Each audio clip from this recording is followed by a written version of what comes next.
All right, All now, right. let's see. What do I need to grab here?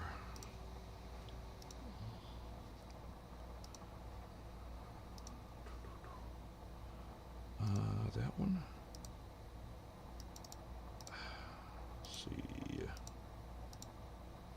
There we go. All right, that's back in shape. Okay.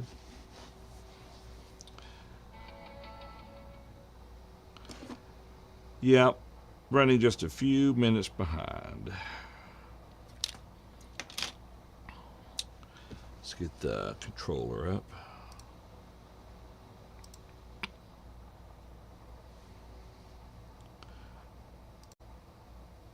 Everybody else might be on vacation today still. Well, Brendan said he wouldn't be here for a while. Is that accurate? Is that what he told us? That sounds familiar, yeah. Yeah. So Brendan wouldn't be here. And Tom, is Tom at camp this week? He is. He's away too. Yep. All right. So, I think Brendan's looking uh, into Eastern Orthodox. Kidding. yeah, right, right. Um, and then Bob was in and out yesterday for our ARE show. He had some health struggles. So, Oh, okay. uh, I mean, nothing dramatic, but just something that prevented him from coming out. And so Yeah. I don't know if he might have got that under control and might be okay to come now. Okay. Well, we'll give him a minute or two more. Yeah. And then we start penalizing. That's I right. don't know about Paul.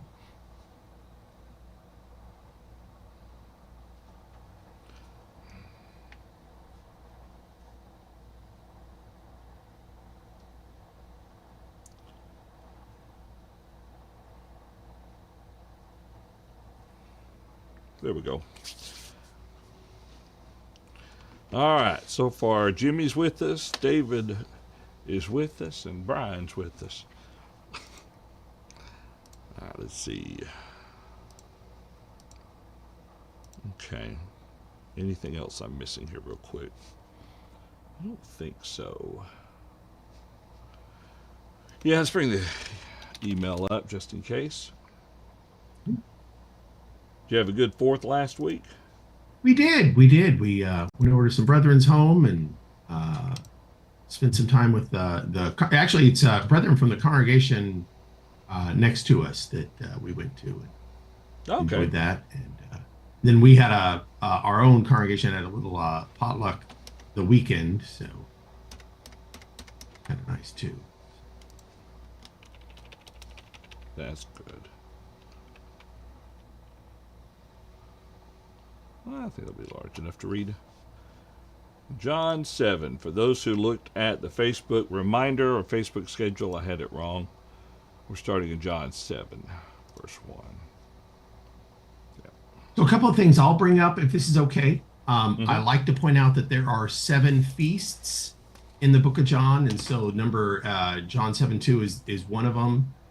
There are also 7 statements about the time, like the one found in verse 6. So my time is not yet come. He'll say 4 times, my time is not yet, and then 3 times he'll say, my time has come. So I always think that's kind of interesting. So,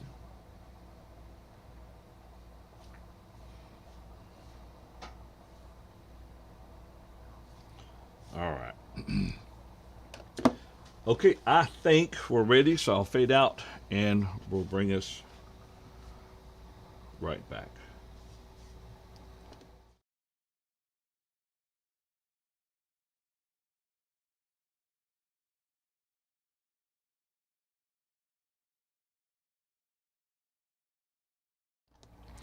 Greetings, I'm John Duvall. Welcome back to another Truth Factor discussion. We did take last week off due to the holidays, but we're back and we're picking up in John chapter 7, verse 1. You know, we've really spent the last 2 weeks separating the wheat from the chaff, and all that's left is Brian and John. So Tom got blown away on a trip somewhere, and Brendan is out in the wind, and Paul, there's no telling where Paul's at today, and Bob, so you get to look at 2 entirely different looking people. But the most handsome either way. Not the most handsome. Is that what you said? No, I said definitely the most handsome. Oh, Yeah, definitely the most handsome too. Yeah, So, yeah. All right, let's see. I wanted to see if there's anything else we needed to cover real quick. Danielle's joined us today. We have Jimmy. He's joined us also. David is with us too. And if this is the first time that you've popped into our study, we want to thank you for your interest in these things. If you have a question or comment during the course of our study today, please feel free to share those with us. You can always use the comment section that's connected with this live stream on our Facebook page, or use the chat area connected with the live stream on our YouTube page. And both of those social media identifications are at Truth Factor Live. You see on the screen there our email address. You can also send us an email. Send it questions at truthfactorlive.com. We'd love to hear from you and to know what you have to think about these things. All right, Brian, we're picking up in John chapter 7, verse 1.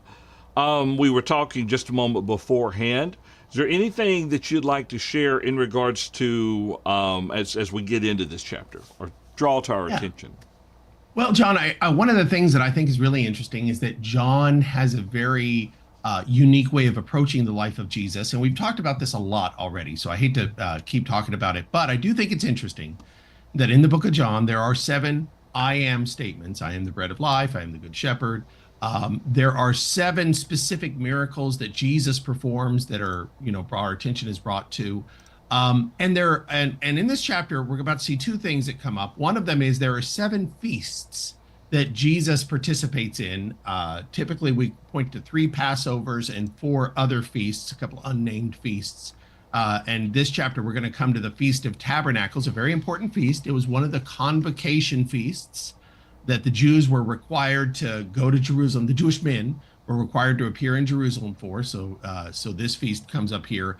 As well, there's also going to be at verse 6, another one of Jesus's 7 time statements. I don't know how to describe that other than I call them the timeliness statements that Jesus says in the book of John 7 times about the time coming. He'll say, I believe it's 4 times he says, my time has not yet come. And then 3 times it'll say his time has come.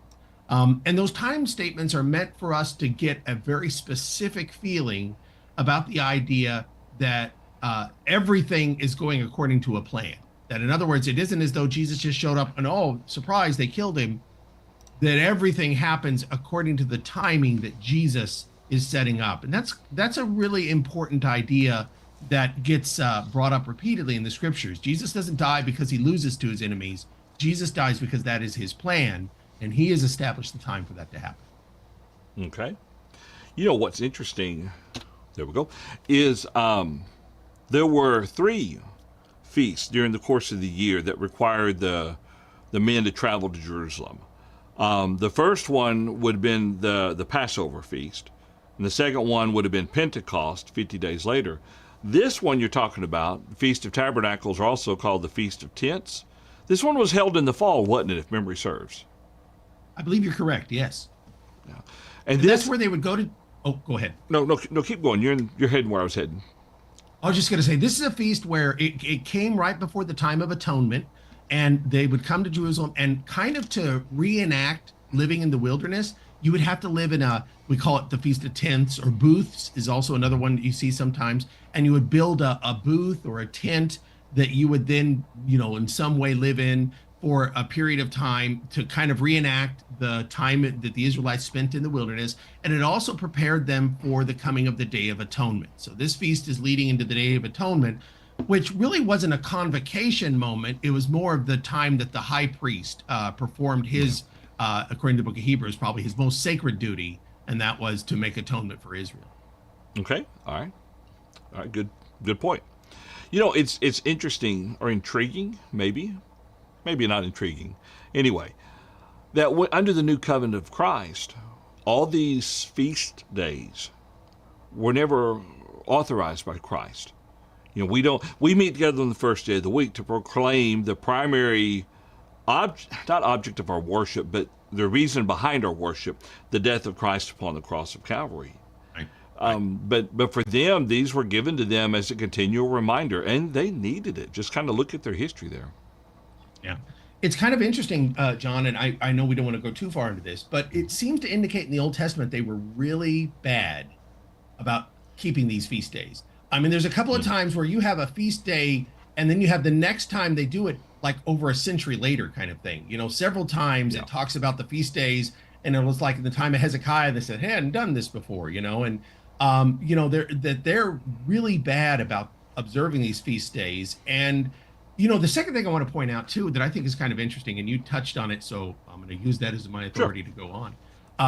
We have a feast day, as you said. We have the first day of the week. That is our feast day, and it's a feast of commemoration, just like many of their feasts were. What's kind of neat to notice is, and this is why studying the Old Testament is valuable to us, is that all of their feasts there are elements of all of those feasts brought in to our feast day. The whether it's concepts of atonement, we're celebrating our atonement, the unleavened bread that we're partaking of, the idea of dwelling in a tabernacle, that we're living in a tent until the return of Jesus. 1 Corinthians 11 says that the Lord's Supper proclaims that. There's a lot of elements in the Lord's Supper that you can go backwards and look at these seven feasts that they had in the I'm sorry, not seven feasts, but the feasts that they had in the Old Testament, that you can see those elements from those feast days that are brought into our feast day.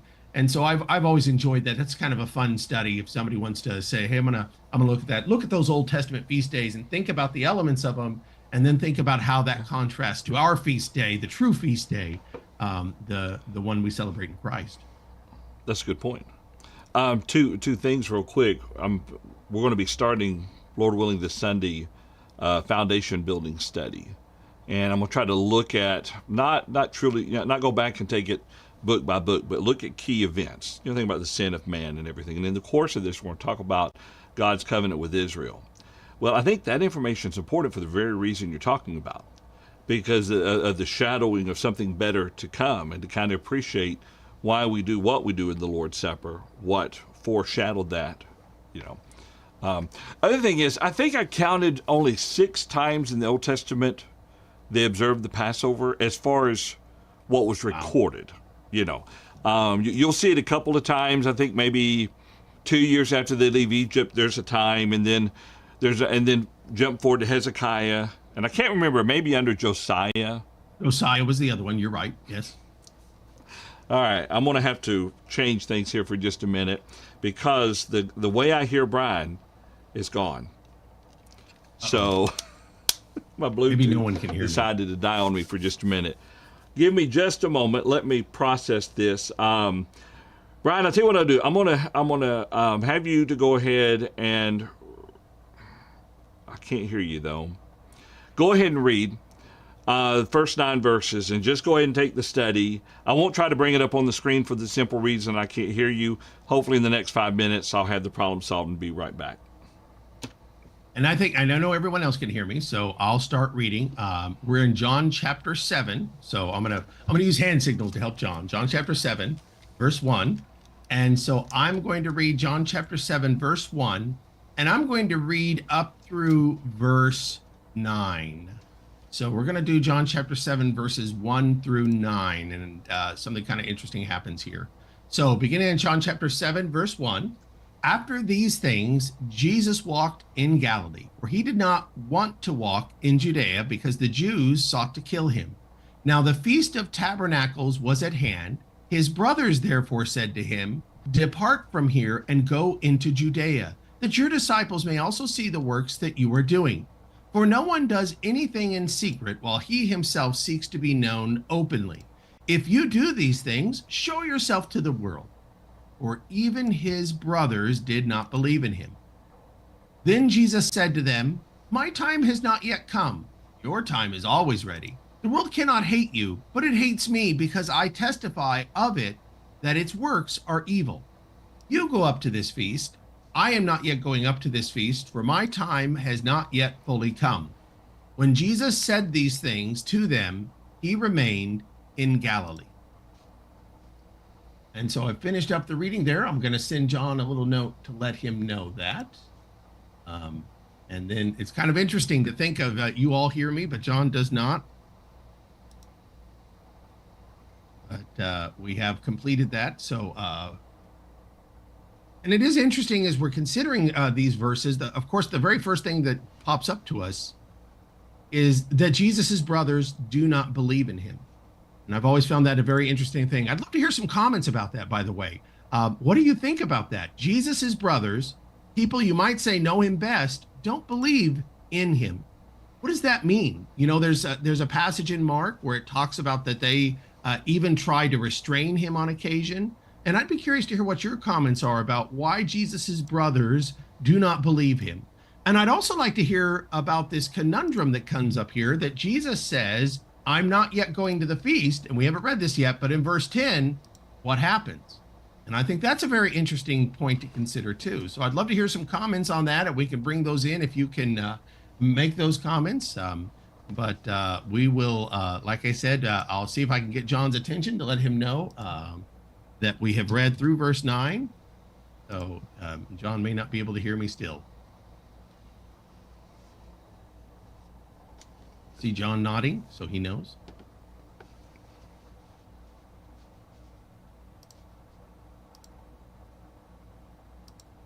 Well, then what we will continue then to do, I'll actually just continue to talk about this chapter.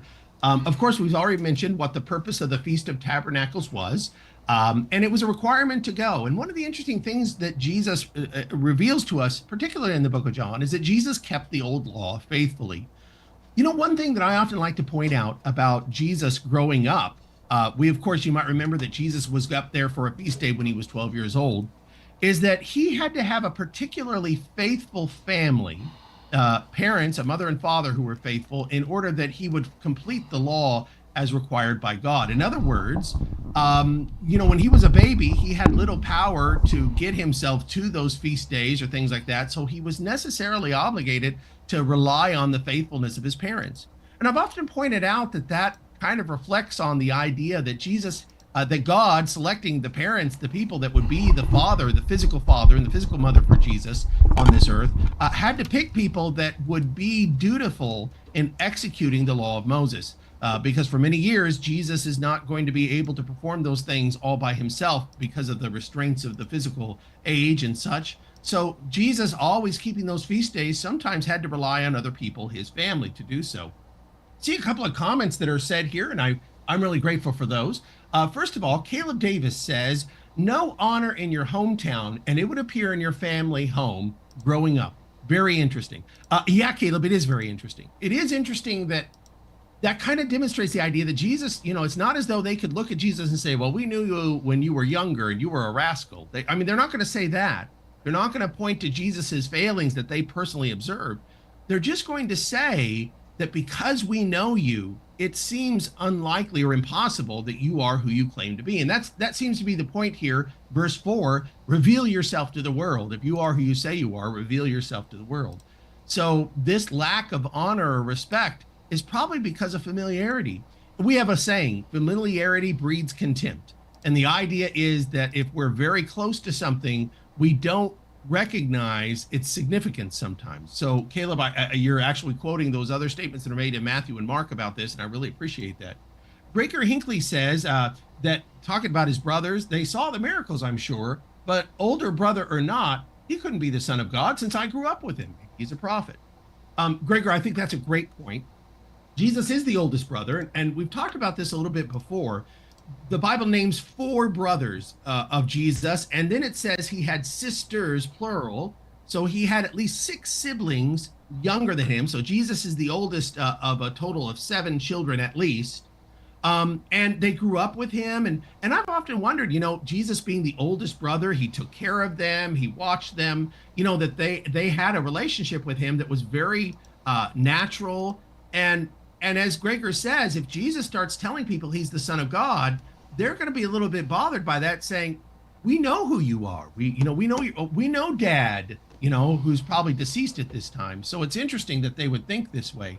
Now, Caleb goes on to say, of course, James, his brother, becomes an apostle. James probably means prophet. James, Jesus' brother, is identified as James, the writer of the book of James, as well as James, one of the elders in Israel. Now, James the Apostle, there's actually two James the Apostle. That James the Apostle is not the same as James, the brother of Jesus. Isn't that confusing? There are three Jameses in the Bible. By the way, I'm going to make this even more confusing. James is a language translation to a different name. The name is actually Jacob. The name James in New Testament is actually the name Jacob.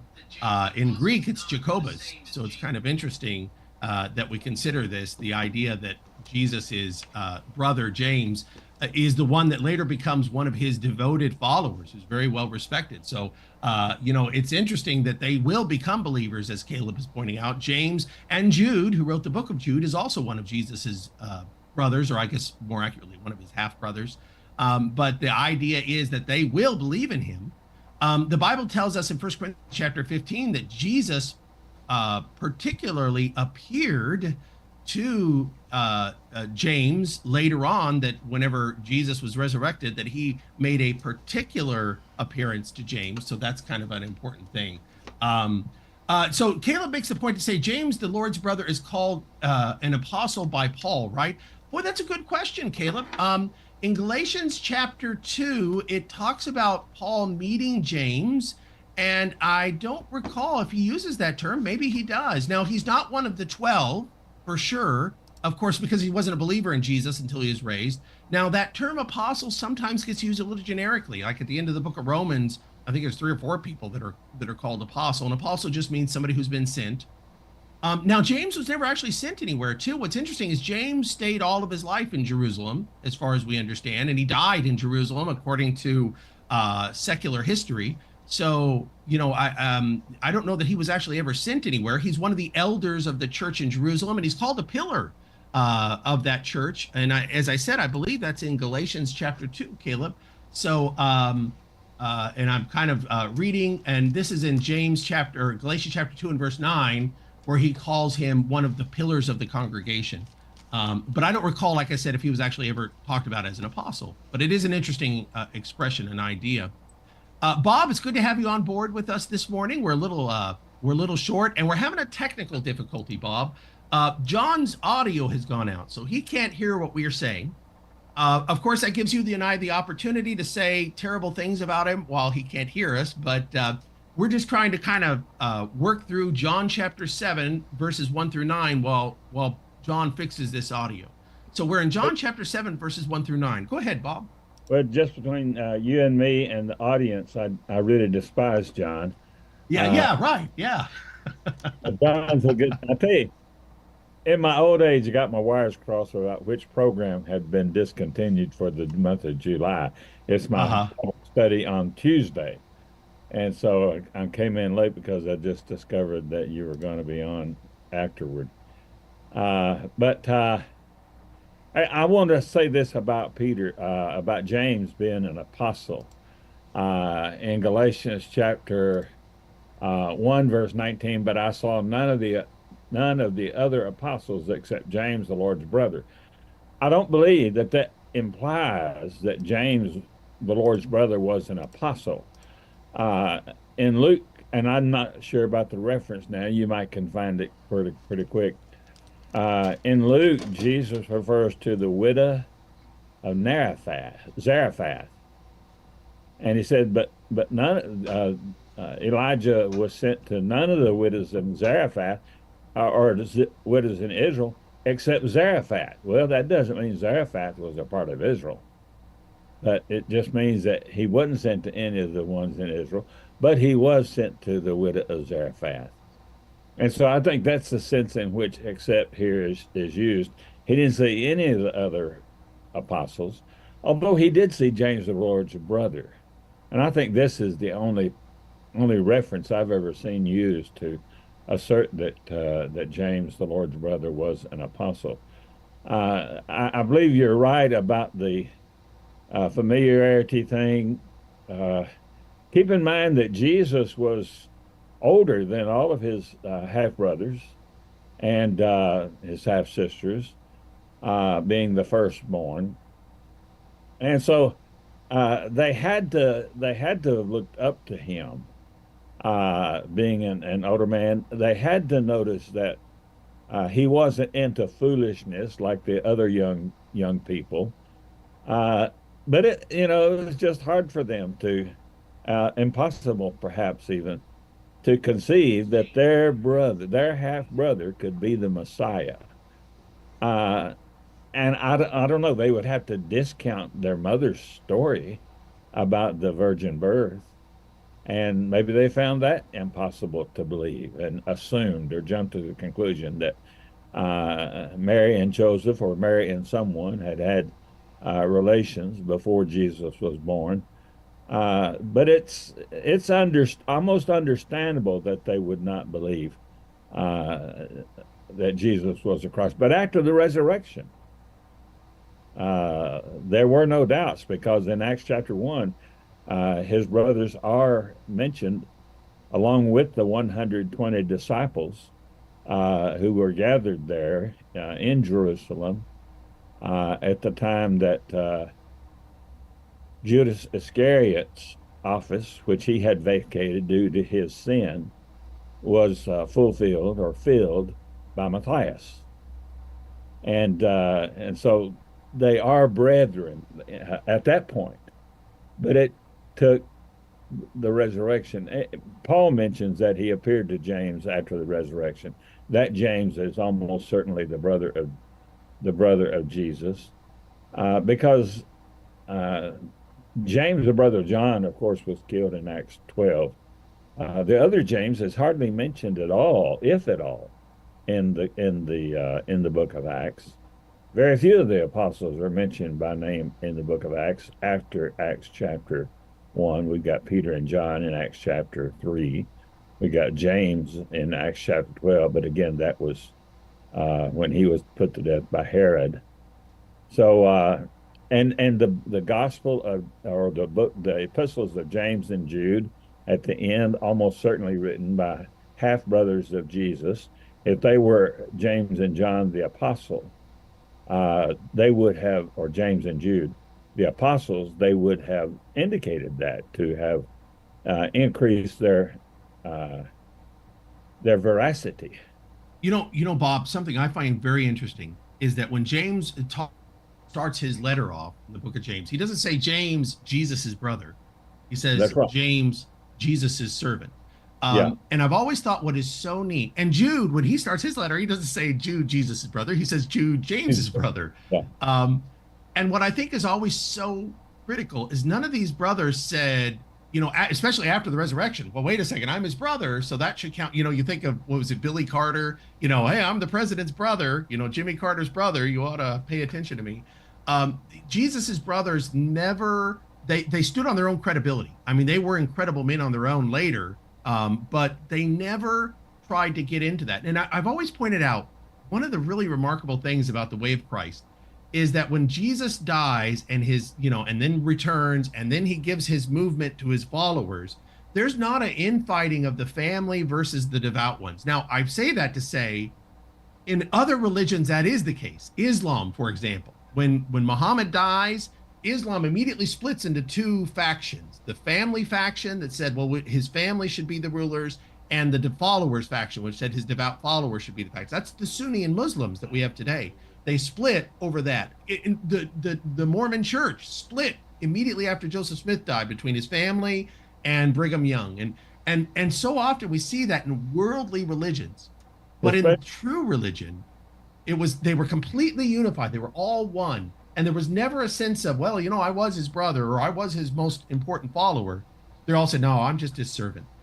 Even the Grecian kingdom, Macedonian kingdom, was broken up after Alexander the Great died, because he divided. Yeah. He personally, I guess, divided up his kingdom among his four generals. And the idea was he wanted them to give it to his son, and then they killed his son. So through his wife Roxanne. So it's interesting that there would have been a little family friction, but the four generals said, "Well, we can settle that," and they took his family's life. But that broke the kingdom up and left the door open for the Maccabees.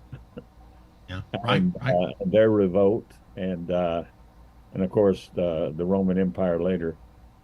We got a couple of comments, Bob, that I'm going to bring in. Danielle makes Danielle makes the comment that people you are the closest to are sometimes our worst critics. And by the way, Daniel, one thing I think about that statement, and it kind of goes back to what Caleb had said too about, the prophet has no honor, is sometimes the people that it is the most difficult to bring to convert are people that know you best. And again, it's not even necessarily because, well, they saw me at my worst. It's just that there's a familiarity that feels like I don't have to listen, it seems. And so, Daniel, I think you're bringing up a really great point there. We also have a question from David. Bob's gonna answer this because Bob has the answer on this, I'm sure. The question is, do we know the ages of his half brothers and sisters? Bob, how would you answer that? Well, we know that the oldest one was at least 9 months younger than Jesus.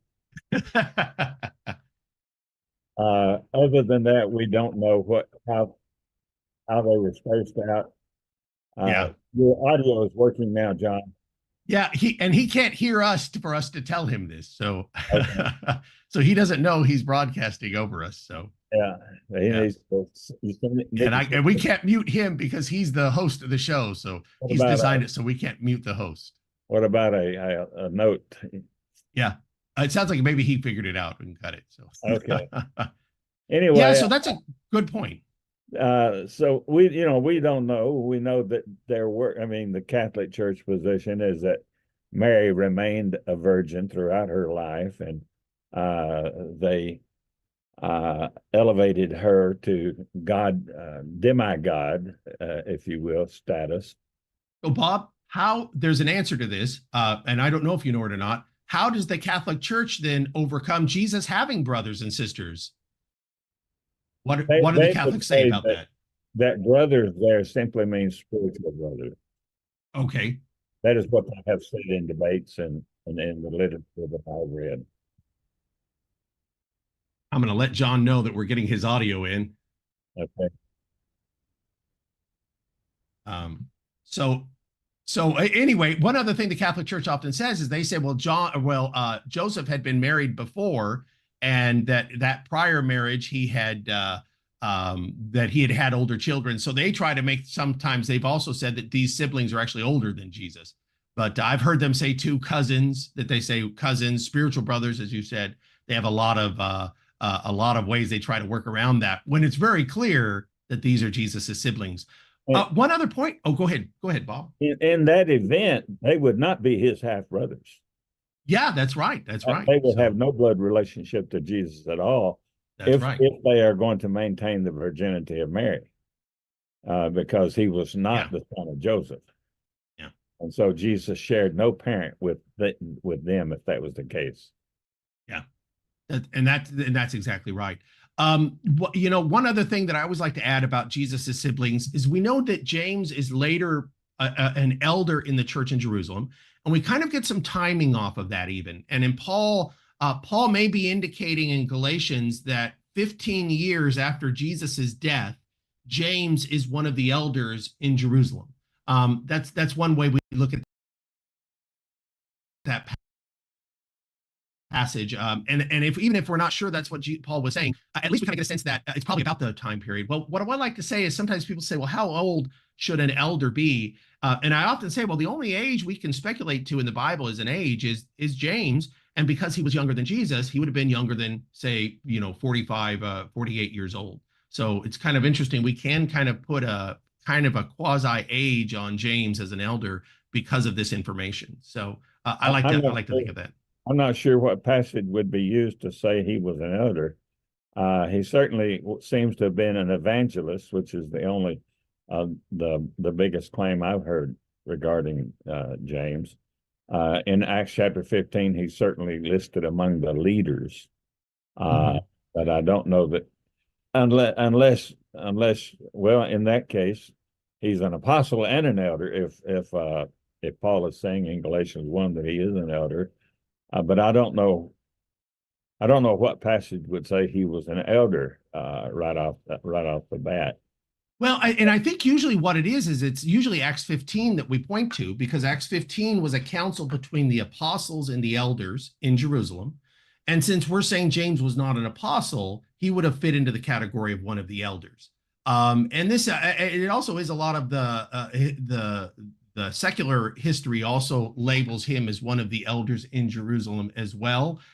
So a lot of times what the assumption is that since we would say he's not an apostle, he's one of the elders at the church in Jerusalem. Since the council there, this coming together, the apostles and elders, we see that several times there in Acts chapter 15. And since James wouldn't have been one of the apostles, it's usually assumed he's one of the elders. And so this is the what I've read many commentators make the point about, and it makes sense to me.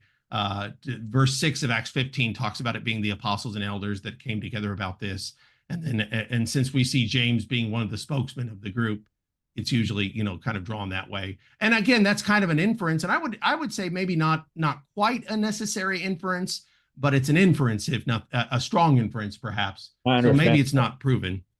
Strong presumptive evidence.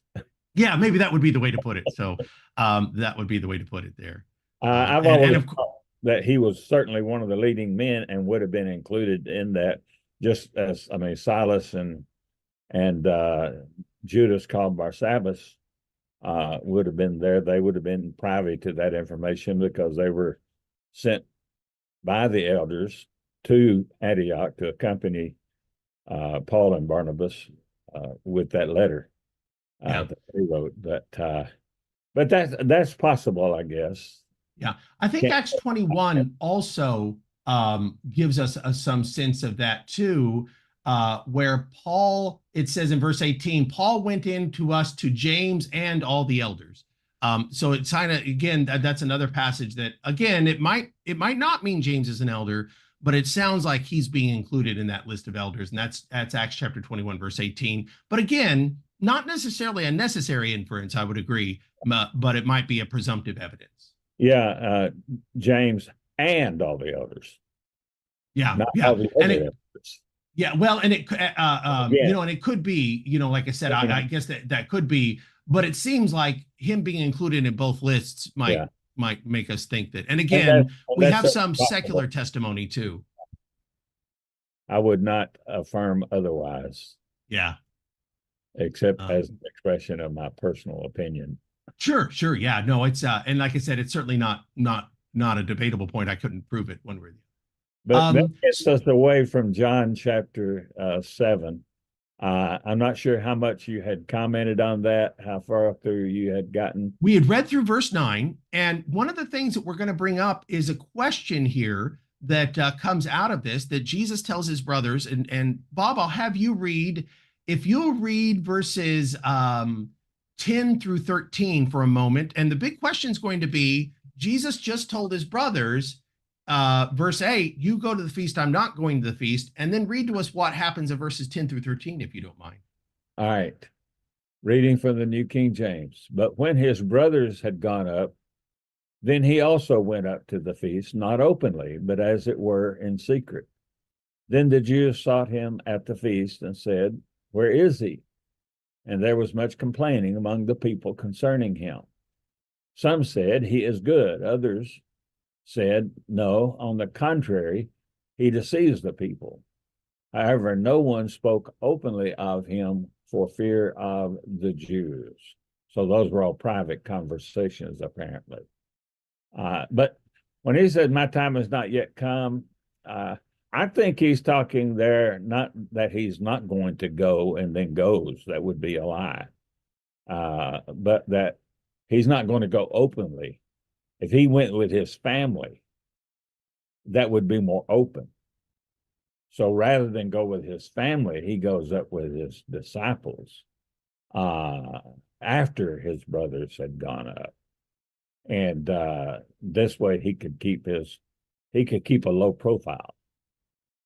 And so that's my thinking on the contrast between verse 6 and verse 13, or verse 10. I like that comment a lot, Bob, and I like it a lot because your first presumption would be correct to say, would be a necessary inference, we would say, because it can't be that Jesus is lying, So this conversation must be something a little different than it first seems to us. And what's interesting is this statement about my time. Now, Jesus will say 4 times, my time has not yet come. And then 3 times it'll be said his time had come. And it's referring to his death in those circumstances. So what's interesting is Jesus says, my time, or in other words, the time for me to die has not yet come. He says, your time could be any time. And I've always thought that's kind of interesting. Maybe he's saying you could die anytime, but my time isn't yet. This isn't my time. But I think that that's the answer to what, as you said there, that when he says my time has not yet come, what he's trying to tell us is that his time to die, going out openly, would get him killed, or could potentially lead to him getting killed. So he's not going to go openly. That's really what they want him to do, not to go to the feast, but to go to the feast like he enters Jerusalem in the triumphal entry, to go in this very blatant open way. And so what he's saying is not that he's not going to go. I think what he's saying is that he's not going to go the way they're suggesting. I think that's verse 8. I'm not yet going up to this feast. I'm not yet going openly up to this feast because my time has not yet come. So they left, and then he goes up secret, which is how he went, it seems, for most of the time, since they're always trying to kill him. Now, he'll pop up here in a couple of verses. Verse 12, verse 14, in the middle of the feast, he's just going to walk in the temple and start talking. But again, this idea of his showing up openly, I think, is the answer. I think you hit it right on the head, Paul. Yeah. And here in John chapter 7, there is an attempt to arrest him. Soldiers could not bring themselves to do that. Isn't that remarkable? It really is a great thing to say, hey, we sent the police to arrest this guy, and the police started listening, and they came back kind of wide-eyed. Well, you're not going to believe the kind of things this guy was saying. You weren't supposed to listen to him. You're supposed to arrest him. And they'll we're getting ahead of ourselves, but that's a really, I almost laugh when I read that, because it's almost funny to imagine, you're the tough guys. You were supposed to go arrest Jesus, and they come back and, the way he was talking, we couldn't do anything. Yeah, and I'm champing at the bit to make more comments on that, but I'll reserve myself. Yeah, hold on till we get there. Yeah, no, I agree. It's there's a lot. Do we have any other comments there, or anything else to bring up out of that, John or Bob? Verses 10 through 13. I find verse 12 kind of interesting, that people say, well, I think he's good, and others say, no, he's not. You've always heard the old adage, Jesus can't be just a good person, that he either is a liar, he's a madman, or he's more than good, he's everything. And I find it interesting that there's a little bit of that here. There are three possibilities. He's Lord, he's a liar, or he's a lunatic. And they're not opting for the lunatic, but they are opting, some of them, for the deception. He's a liar. Yeah. And so the people are not united. Now, later, when he makes the triumphal entry, there does seem to be a great deal of, if not unity among all of them, at least a majority of the people at that point accept him, and yet less than a week later, they're calling for him to be crucified. And I think you're right about your elaboration on my point that if he goes publicly, that he will surely die, and it's not time. Or at least, I guess I would say this: it's not so much that he would certainly die, but they would certainly try to kill him, and he doesn't want that to happen yet. I mean, Jesus can obviously escape that. At the end of, they'll try in this chapter, and then in chapter 8, they're going to try to kill him, and they won't be able to do so. But Jesus just doesn't want that attention, it seems. He doesn't want them to do this yet. And again, in verse 13, no one spoke openly. These were private conversations among the people who knew one another. We get a hint as to why that is in John 9, that there's a statement been made by the rulers that if anybody declares Jesus openly, that person is going to be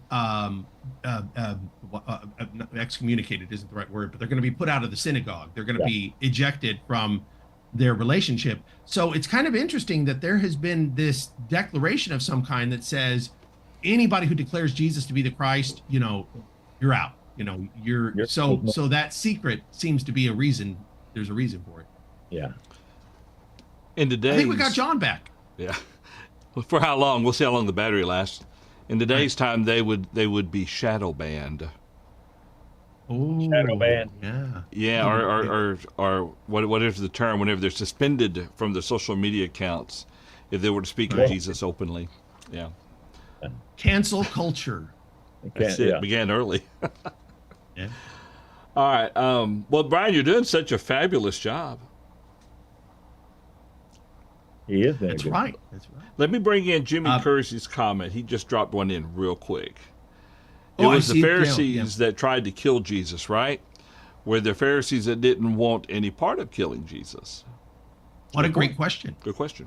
Yeah. And we know one, and I'll bet Bob can tell us who it is that we know by name that was a Pharisee that didn't want to kill Jesus. Yeah, that was Nicodemus. Nicodemus, very good. Even And by the way, Nicodemus says there were others. Nicodemus says some of us, so he seems to indicate he wasn't the only one. Right. Yeah. And, All and I right, think that's important, by the way, that we make that distinction among the Pharisees, that not all the Pharisees are bad. Jesus blasts Pharisee thinking on repeated occasions, but not all the Pharisees were bad. Nicodemus comes to Jesus' defense outside of that conversation and talking about Jesus on occasion. So it's important for us to remember that. I've always thought one of the most important things about Pharisees is that Paul doesn't say, when he's talking about being a Pharisee, he doesn't say, I used to be a Pharisee. He says, I am a Pharisee. Yeah. And I've often wondered about the idea that Paul seems to still think of himself as a Pharisee, even as a Christian. So, I've often said, I'll stop short of being too Pharisees are evil because you're a Pharisee. I'll just say that some Pharisees were pretty evil. Might be the way to put it. My thinking is that in that context, he's only saying I wasn't a Sadducee. No, yeah, and that might be it. Yeah. And still believe in the resurrection. Yeah. And I think that is the primary distinction. I think the dishonesty that they practiced toward Jesus and later toward Christians in general was not part of being a Pharisee, but part of being an unbeliever. Because even in Acts 15 that we've talked about, some of those converts had been Pharisees. Yeah, it says some of the sect of the Pharisees believed. And again, it sounds like it's almost a present tense statement there in Acts 15 and verse 5. Kind of off track, though. We'll come back to John. Well, there could be Joseph of Arimathea might have also been a Pharisee. He is clarified as a disciple of Jesus, but secretly for fear of the Jews. Yeah. I know a lot of the commentators will say that they understand by the connection to Nicodemus there in John 20 or John 19 that they usually say it's likely he was a Pharisee. Yeah. And it's interesting that John is the only gospel writer who mentions Nicodemus, but all four mention Joseph of Arimathea. Yeah. All right. So you made it down to verse 14, if I heard things correctly. 13. So 13, yeah. Okay. Well, y'all want to continue reading through. Well, it's kind of lengthy from that point forward. What about verse? Let's see. You read through verse 13. Let's read verses 14 through. 19. Yeah. Let's don't do a cliffhanger. That's the end. Of, 20. that's the end of Jesus' statement, anyway, at least for the red letter. Yeah, Bob, if you would just keep reading there, 14 through 19. Okay. Now, about the middle of the feast, Jesus went up into the temple and taught. And the Jews marveled, saying, how does this man know letters, having never studied? Jesus answered them and said, my doctrine is not mine, but his who sent me. If anyone wills to do his will, he shall know concerning the doctrine, whether it is from God or whether I speak on my own authority. He who speaks from himself seeks his own glory, but he who seeks the glory of the one who sent him is true, and no unrighteousness is in him. Did not Moses give you the law? Yet none of you keeps the law. Why do you seek to kill me? Okay. Brian, I can't believe they insulted Jesus like they did there. Specifically, what I'm referencing is verse 15. And Jews marveled, saying, how does this man know letters, having never studied. Did they just assume he didn't know numbers? They're not Well, talking about the alphabet. I wonder if The this book is of meant to Numbers. parallel. Yeah. Yeah. Sorry. Oh, nice. Bad joke. Yeah. I get All it. right, go ahead. I'm kind of slow on the uptake. I wonder if this is a parallel to these other statements. So in Matthew 13 and verse 54, when Jesus is teaching, they say, where did this man get this wisdom? Mark 6 and verse 4, where does this man get these things and the wisdom? That seems to be a constant statement. And by the way, that's also Jesus's disciples later. How did these fishermen figure this stuff out? That it probably is, it's interesting. How does this man know letters? It might not be meant as as a insult, but it might be who did this guy study under? Who on earth is he? One of you had these big rabbis near this time. Did he study at the foot of Gamaliel? Did he? Here's a man that came out of nowhere, that wasn't a student. In fact, they've researched him. We know that because they'll say he's the carpenter's son, because they've checked him out. Yeah. And the incredible thing is, it would be like for us today, somebody showing up and talking about nuclear physics or some kind of quantum physics. Well, where'd you go to school? Well, I just graduated high school. I didn't do it. Really? And you've built this, cold fusion reactor kind of conversation that he's saying things that outsmarts their top scholars. And so it just is earth-shaking, that you can talk to a man that can just say, let's go to this place in the Bible. And one of the things I've always pointed out is that this is a time, in fact, until the last 150 years, it's been this way, that you don't have an easy access to the Bible. You don't have let me grab my Bible and open it and read for the day. We read the Bible. Some of us read the Bible daily. Good for you. Some of us read the Bible daily. You didn't have that opportunity in ancient times. Your only hope of getting the Bible was you got to go to the synagogue and they read it to you once a week. And you may not, if you're not a man over a certain age, you weren't even a part of that. You got to listen. So the ability to not just, have some idea of Scripture, but actually to quote it is a symbol of a knowledge of somebody who has studied Scripture. Jesus can quote Scripture, but there's no evidence he ever spent time memorizing it. He's not a scribe, and the scribes are the guys that copied it down. So they have it by memory. And a lot of times Jesus outsmarts the scribes. That's a big thing. I think the difference is, I know a lot of preachers stress memorization. Now, there's nothing wrong with memorization, but what we need to work on is the internalization.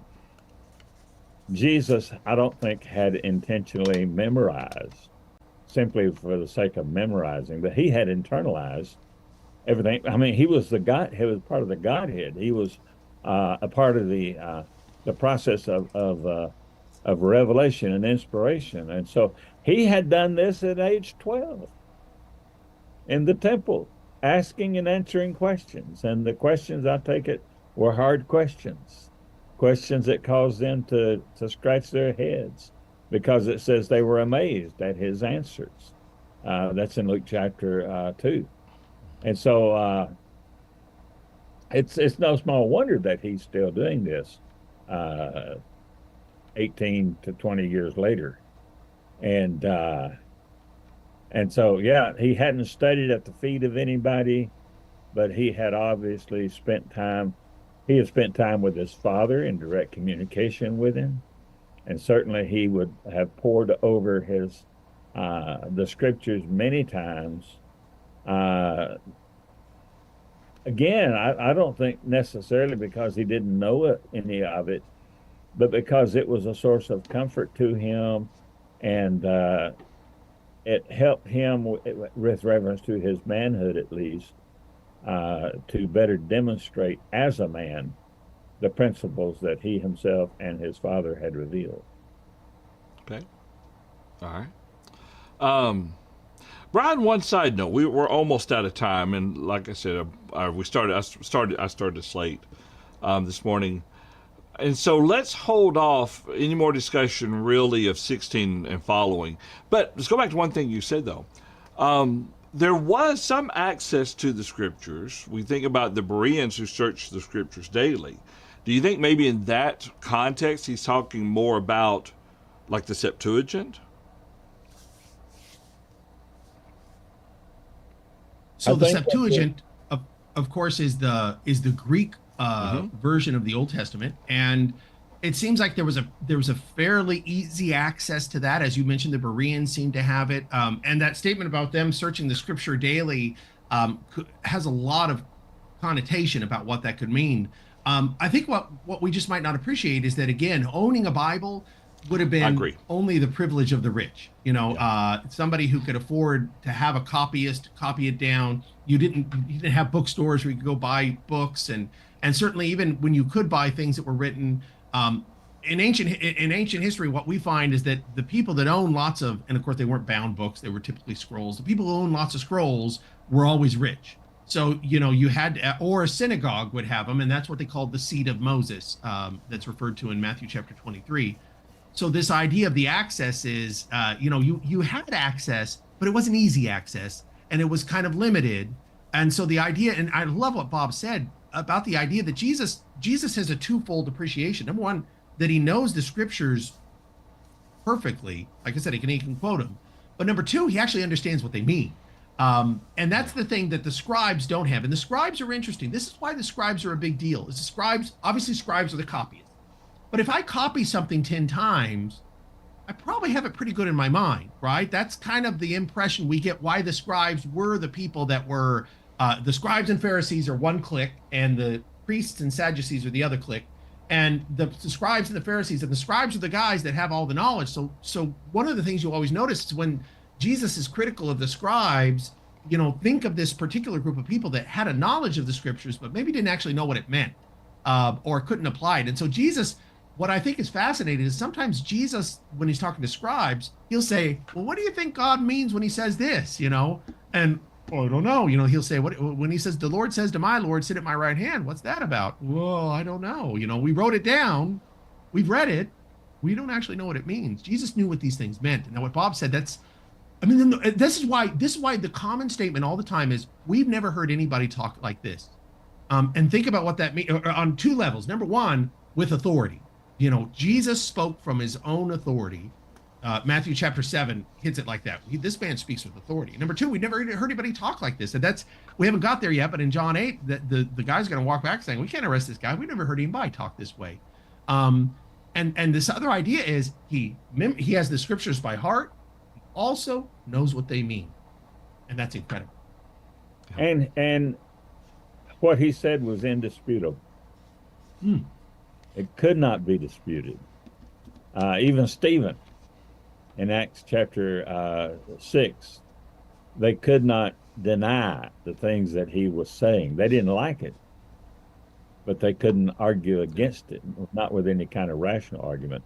And of course, unbelievers in general, but the Pharisees in particular in the first century, if you can't answer somebody intelligently, you just ridicule them. And we see this in politics all the time, as well as in religion. That's right. One more thought, and then we'll go ahead and end it. When the new covenant comes around, probably for the first 20 years, just on what we know, everything would have been learned by auditory, by hearing. I mean, unless they were writing letters early on and circulating the teaching, most of the teaching that people learned, as he says, faith comes by hearing. I think that'd be very literal in the beginning of the church there. And then people would have to hear and remember, and so they would likely hear it frequently and remember it. Not counting those who had, gift of knowledge and things like that.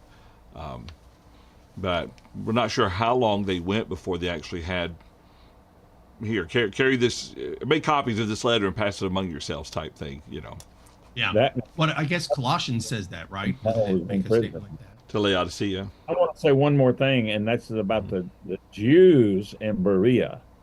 And keep in mind, Acts 19:11 is talking about Jews. It's not talking about Gentiles. Right. They had access to the scriptures in their synagogues. Yes. Yeah. And they heard, even James says in Acts chapter 15, Moses is read every Sabbath day in the synagogue. Well, they had to have the scriptures there to read from. And so some of these people in Berea probably would have had easy access to those Old Testament documents. And didn't Paul teach in the synagogue in Berea? Would be the assumption. Everywhere he went. Yeah. So, I mean, it would be very easy for them to afterwards sit down and look up the quotes he referenced, or, however that was. Yeah. Okay.